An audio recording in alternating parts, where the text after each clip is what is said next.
Assalamualaikum warahmatullahi wabarakatuh. Nama saya Ibnu Miskawai, kelas 7A, akan mengartikan dan menjelaskan sedikit tentang tugas perbandingan mazhab. Ada wudu ba'dal gusli. Tidak ada wudu setelah mandi wajib.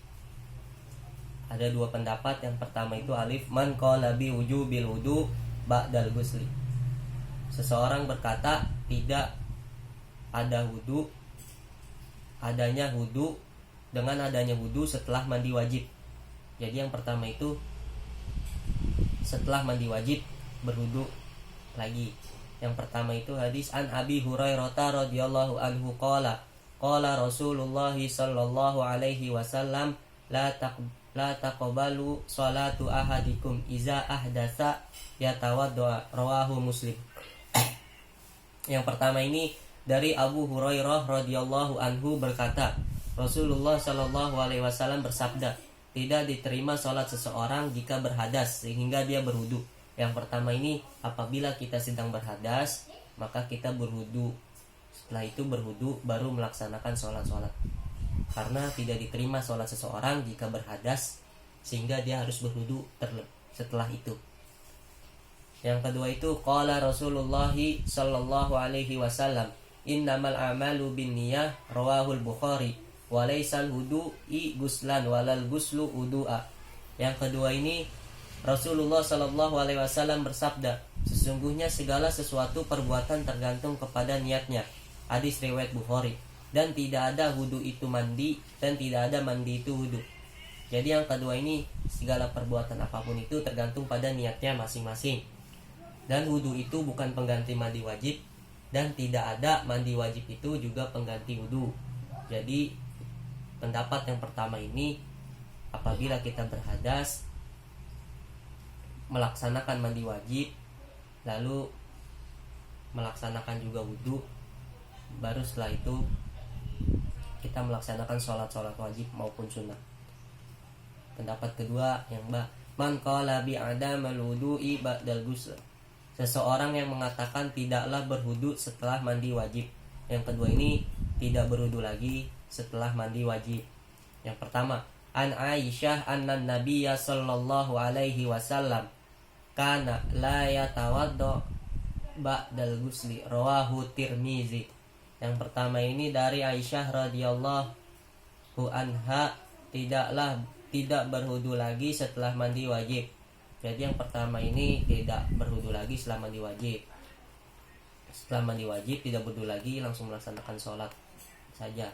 Yang kedua, an Ibni Umar annahu qala lama sa'ilan Nabi sallallahu alaihi wasallam anil wudu'i ba'dal ghusla qala ay wudu'u a'ima minal ghusli, rawahu Ibni Abi Syaibah. Yang kedua, dari Ibnu Umar sesungguhnya berkata, ketika Rasulullah sallallahu alaihi wasallam itu ditanya tentang wudu setelah mandi wajib, berkata Rasul, wudu yang mana lebih umum daripada mandi wajib? Yang kedua ini dikatakan mandi wajib itu, wudu itu lebih, yang mana lebih umum daripada mandi wajib? Mandi wajib itu lebih umum. Yang ketiga, waru Ibnu Abi Syaibah aidon annahu qala lirajalin qala lahu inni atawaddo ba'dal ghusli faqala laqad ta'amakta. Yang ketiga ini, dan diriwayatkan Ibnu Abi Syaibah juga sesungguhnya berkata kepada seseorang laki-laki tersebut bahwasanya saya berwudu setelah mandi. Kemudian laki-laki tersebut berkata, sungguh kamu berlebihan. Yang ketiga ini apabila kita berwudu setelah mandi itu dianggap berlebihan.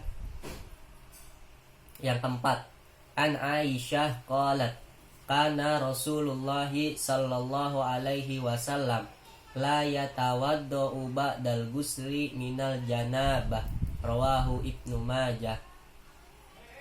Yang keempat ini dari Aisyah, dia berkata, sesungguhnya Rasulullah sallallahu alaihi wasallam tidak melakukan wudu setelah mandi dari junubnya. Fi isnadihi Ismail bin Musa sadah wa huwa dhaifun. Dalam sanadnya Ismail bin Musa, sanadnya lemah, dan hadis ini itu termasuk sanadnya lemah. Yang kelima, Qala Syafi'i wala bada'a fagutsla walam yatawaddo fa akmalal gusla ajza'ahu min wudu'ihi lis-sholati wa taharatu bil gusli aktsaru minha bil wudu'i au misliha. Yang kelima ini Imam Syafi'i berkata, apabila seseorang sudah memulai dan mandi akan tetapi belum berwudu, kemudian dia menyempurnakan mandi wajib, itu adalah sudah cukup dari wudunya untuk sholat dan toharoh. Mandi wajib, dengan mandi wajib itu lebih sempurna daripada berwudu atau lainnya. Di sini yang kelima itu Imam Syafi'i berkata mandi wajib itu lebih sempurna daripada wudu, karena wudu itu hanya sebagian yang kita basuh, sedangkan mandi wajib itu, mandi junub itu seluruh bagian tubuh kita itu dibasuh. Jadi Imam Syafi'i itu berkata mandi wajib itu lebih sempurna daripada wudu. Jadi di sini ada dua pendapat. Yang pertama itu dengan mandi wajib itu harus berwudu. Yang kedua itu tidak berwudu lagi setelah mandi wajib atau mandi junub. Jadi setelah berhadas itu yang pertama tidak harus berwudu lagi, sedangkan yang kedua itu setelah sudah berhadas mandi wajib tidak perlu berwudu lagi. Cukup sekian penjelasan dari saya, kurang lebihnya mohon maaf. Assalamualaikum warahmatullahi wabarakatuh.